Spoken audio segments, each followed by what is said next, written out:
Hello friends, welcome to my channel Rai astrology. आज हम बात करेंगे कन्या लग्न के अगस्त माह के फलादेश के बारे में। जैसे कि आप स्क्रीन पर देख सकते हैं, ये कन्या लग्न की कुंडली है। अब मैं आपकी पर्सनल डिटेल तो नहीं जानती, इसलिए ये जो फलादेश है ये गोचर में ग्रहों की स्थिति के आधार पर है। अब अगर आपको पता करना है कि आप किस लग्न के जातक हैं, तो आप ये देखिए कि अगर कुंडली के पहले भाव में 6 लिखा है, इसका मतलब आप कन्या लग्न के जातक हैं। कन्या लग्न के जातक का जो लग्नेश होता है वो होता है बुध ग्रह। अब मैं आपकी कुंडली में ये तो नहीं जानती कि बुध ग्रह की क्या स्थिति है, लेकिन अगर आप अपने लग्नेश को यानी बुध ग्रह को बली करें तो आपके हेल्थ पर, आपके कॉन्फिडेंस पर इसका बहुत अच्छा प्रभाव पड़ेगा। अब सवाल ये आता है कि बुध ग्रह को बलवान करें कैसे।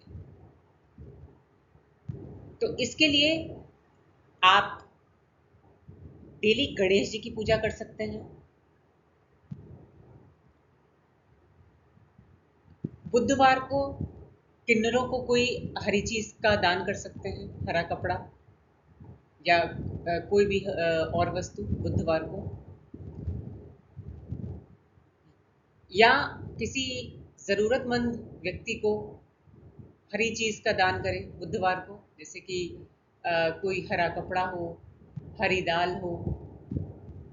इस तरीके से आप अपने बुध ग्रह को बलवान कर सकते हैं। आइए अब हम बात करते हैं एक एक करके ग्रहों की स्थिति के बारे में। तो सबसे पहले मैं ये बताना चाहती हूँ कि कुछ ग्रह होते हैं जो लंबे समय तक हमारी कुंडली में एक ही भाव में गोचर करते हैं, जैसे कि शनि ग्रह। शनि ग्रह आपके इसी भाव में रहेंगे अगले साल मार्च तक। उसी तरह राहु केतु भी इस पूरे साल इसी स्थिति में रहेंगे, इसी भाव में रहेंगे। और गुरु ग्रह भी नवम भाव में ही रहेंगे अगले साल मई तक। तो जितने भी लंबे समय तक एक ही भाव में गोचर करने वाले ग्रह हैं वो हैं शनि, केतु, राहु और गुरु। तो जब ये एक ही स्थान पर लंबे समय तक रहते हैं तो इनके जो प्रभाव हैं वो भी आपको धीरे धीरे करके महसूस होगा। लेकिन अभी अगस्त माह के राशिफल के लिए हम उन प्लैनेट्स के बारे में स्टडी करेंगे जो कि फास्ट मूविंग प्लैनेट्स हैं, जैसे कि मंगल ग्रह, सूर्य, शुक्र और बुध ग्रह। तो चलिए शुरू करते हैं। गुरु ग्रह नवम भाव में है, जिसे हम भाग्य का भाव भी कहते हैं, और चौथे और सातवें भाव का स्वामी होकर बैठे हैं नवम भाव में।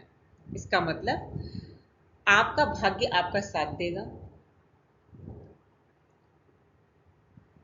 और परिवार में आप कोई घर मकान खरीद सकते हैं, वाहन खरीद सकते हैं, क्योंकि ये गुरु चौथे भाव का स्वामी होकर नवम में यानी कि राजयोग बना रहा है।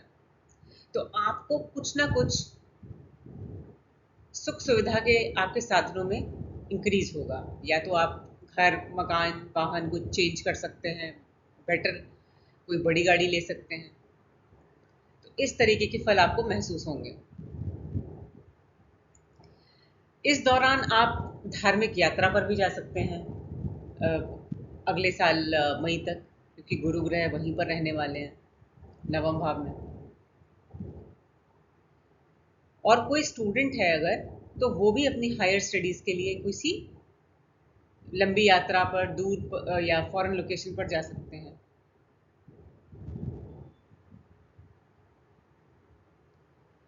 अब गुरु ग्रह जो है वो मंगल के साथ है। मंगल थोड़े एग्रेसिव प्लैनेट होते हैं। तो आपको इस बात का ध्यान रखना चाहिए कि आप अपने परिवार में और अपने लाइफ पार्टनर में के साथ या बिजनेस पार्टनर के साथ थोड़ा संयम रखें, क्योंकि आपको क्रोध आ सकता है। मंगल इन लोगों के साथ आपका कॉन्फ्लिक्ट या आर्ग्यूमेंट करवा सकते हैं। तो अगर ये आपको पहले से ही पता है तो आप थोड़ा पेशेंस रख सकते हैं। और मंगल ग्रह की वजह से व्यक्ति बहुत जल्दी क्विक एक्शन लेता है, तो आपको वो सोचने की ज़रूरत है कि आप किसी भी टॉपिक पर आप बहुत जल्दी से एक्ट ना करें, सोच समझ कर करें।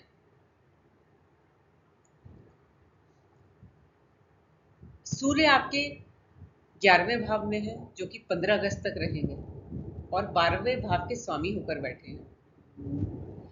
तो जो भी लोग फॉरेन रिलेटेड काम करते हैं, एमएनसी में है, एक्सपोर्ट इंपोर्ट करते हैं या किसी फॉरेन टेक्नोलॉजी रिलेटेड काम करते हैं या मेडिकल फील्ड से जुड़े हैं,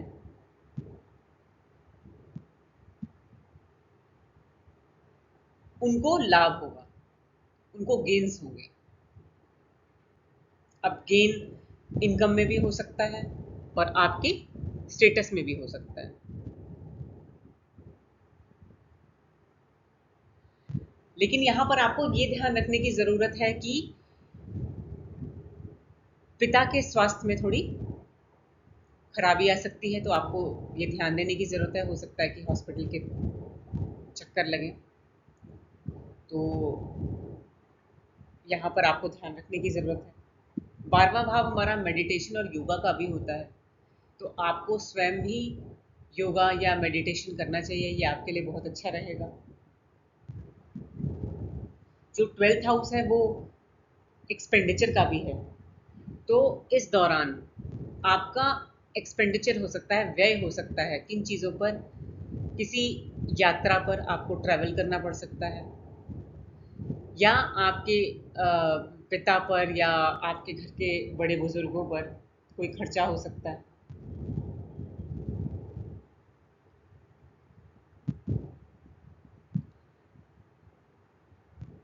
और ये आपको ध्यान रखने की ज़रूरत है कि जो भी लोग फॉरेन रिलेटेड काम करते हैं उनको तो लाभ मिलेगा, फॉरेन रिलेटेड या जैसे मैंने बताया medical field related, export import या फॉरेन टेक्नोलॉजी। लेकिन जो लोग इस फील्ड में नहीं हैं उनको थोड़ी दिक्कत आएगी।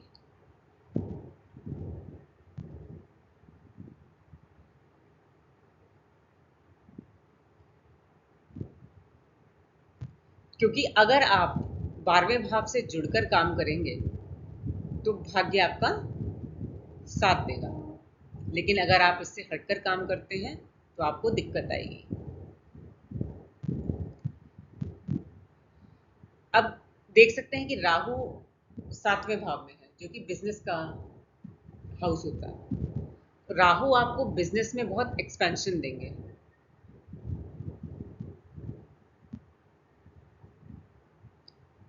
और 7वें भाव का स्वामी जो गुरु है वो 9वें भाव में बैठे हैं भाग्य के स्थान पर, तो आपको भाग्य का साथ भी मिलेगा अपने बिजनेस में। और शनि 6ठे भाव में बैठे हैं, तो आपको अपने जॉब में या जहाँ भी काम करते हैं आप, वहाँ पर आपको थोड़ी स्लोनेस महसूस होगी कि बहुत धीरे धीरे काम आगे बढ़ रहा है। और गुरु ग्रह की जो दृष्टि है वो अमृत समान होती है, ब्लेसिंग होती है। तो गुरु ग्रह की जो दृष्टि है वो आपके लग्न पर पड़ रही है, यानी कि आपके स्वयं पर पड़ रही है, जिससे आपका हेल्थ, आपकी पर्सनैलिटी, आपकी कॉन्फिडेंस में आपको बहुत बेटर रिजल्ट्स मिलेंगे। आप अगर कोई मीडिया या कम्युनिकेशन रिलेटेड काम करते हैं तो वहाँ आपको सक्सेस मिलेगी। छोटे भाई बहन से भी आपको लाभ हो सकता है, या ये स्थिति उनके लिए भी अच्छी है। और 9वीं दृष्टि जो है वो 5वें भाव पर पड़ रही है, जो कि आपकी संतान का है।